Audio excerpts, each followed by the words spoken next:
25 வயசில் சினிமாவுக்குள்ளே வராமல் 55 வயசில் சினிமாவுக்குள்ளே வந்திருக்கிற சரவணா ஸ்டோர் சரவணனை தாராளமாக பாராட்டலாங்க.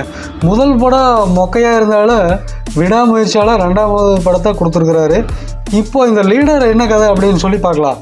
சரவணன் ஒரு மெக்கானிக் ஷாப்பில் மெக்கானிக்காக வேலை செய்கிறாரு. அவருக்கு ஒய்ஃப் இல்லை, தன்னோட ஒரே மகளை உசுராக பாசமாக வளர்க்குறாரு. அப்போ தூத்துக்குடி துறைமுகத்துக்கு ஒரு வித்தியாசமான கண்டெய்னர் வருது. போலீஸ்காரங்க சாம், ஆண்ட்ரியா இருவரும் அந்த கண்டெய்னரில் என்னமோ இருக்குது அப்படின்னு சொல்லி சந்தேகப்படுறாங்க. அந்த கண்டெய்னர் பார்த்தீங்கன்னா லோக்கல் தாதாவான சால்ட்டு, அப்புறம் இன்டர்நேஷ்னல் கேங்ஸ்டர்ன பிரபாகர் 2 பேரும் சேர்ந்து ஒரு கெமிக்கலை கொண்டு வந்துட்டு இருக்கிறாங்க. இப்போது அது எதுக்கு ஏன்னு கண்டுபிடிக்க போலீஸ் எவ்வளவு ட்ரை பண்ணாலும் முடியல.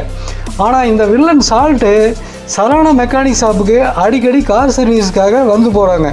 இந்த போலீஸ்காரங்க இதை யூஸ் பண்ணி சரவணனை இந்த வேலைக்கு கூப்பிட அவர் கண்டிப்பாக மறுத்துடுறாங்க. அப்புறம் திடீர்னு பார்த்தா தன்னோட மகளை காணாமல் போயிடுறாங்க, கடத்திடுறாங்க.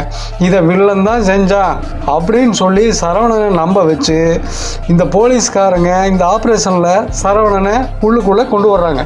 அதுக்கப்புறம் சரவணை அதிரடியாக களமிறங்கி மகளை காப்பாற்றுறார்.